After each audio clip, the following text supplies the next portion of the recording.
જય જોહાર, જય આદિવાસી।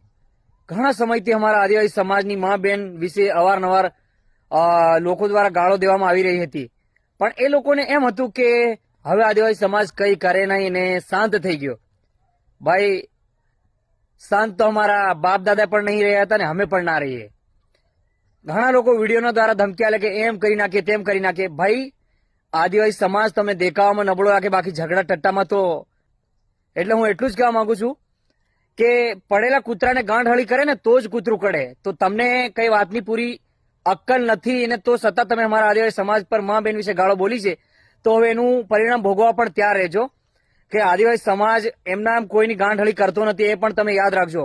આજ સુધી આદિવાસી સમાજ કોઈની મા બેન કે કોઈના સમાજ ઉપર આજ સુધી વિડીયો નથી બનાવ્યા, પણ યાદ રાખજો કે તમારી પણ વારી છે અને ટૂંક સમયની અંદર તમને પણ અમે જોઈશું કે તમે ક્યાં। જોહાર, જે આદિવાસી મારા તરફથી બધા ભાઈનું આવજો સૌમાં વાતની વાત કઈ પ્રકાર કઈ વિડીયોની પૂરી માહિતી ખાસ કરીને વિડીયો લાસ્ટ તક દેખાય। જો ગાડી તમે વિડીયો દેખો કઈ પ્રકારનો વિડીયો જે બી મારા આદિવાસી સમાજના ભાઈઓ કદાચ વિડીયો તમે દેખતા હોય ને તો 5 જણાને શેર કરી દેજો હો મારા ભાઈઓ, કારણ કે આપણા સમાજમાં આવા દ્વારા ટિપ્પણી ઘણી વખત થતી હોય છે અને થાય છે। આપણા સમાજને, આદિવાસી સમાજને કંઈક ગલત બોલીને અને વિડીયો સોશિયલ મીડિયામાં વાયરલ કરે છે, તો તમે અવાજ ઉઠાવો મારા ભાઈ અવાજ ઉઠાવો, આપણા સમાજ લીધે કંઈક કરો, કારણ કે આપણા સમાજની મા બહેન ટિપ્પણી કરવામાં આવે છે બહેનની અને મા બહેનની ગાલી ગલોચ કરે છે, તો વ્યક્તિને તમે ધરપકડ કરી અને જરૂર કાયદો કાનૂન અને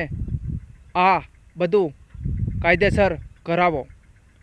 અને આવું ને આવું ચાલતું રહે તો આપણા સમાજમાં કંઈ ઇજ્જત નહીં રહે। એટલા માટે હું તમને કહું કે અવાજ ઉઠાવો। આદિવાસી એક બ્રેન્ડ છે, તો તમે શું કામ બેઠા છે, શું કામ સૂતા છે મારા ભાઈઓ? જાગો અને આપણા સમાજને જાગૃત કરો, કારણ કે આપણો સમાજ કોઈ દિન ઝૂક્યો નથી તો આજ ઝૂકવાનો નથી।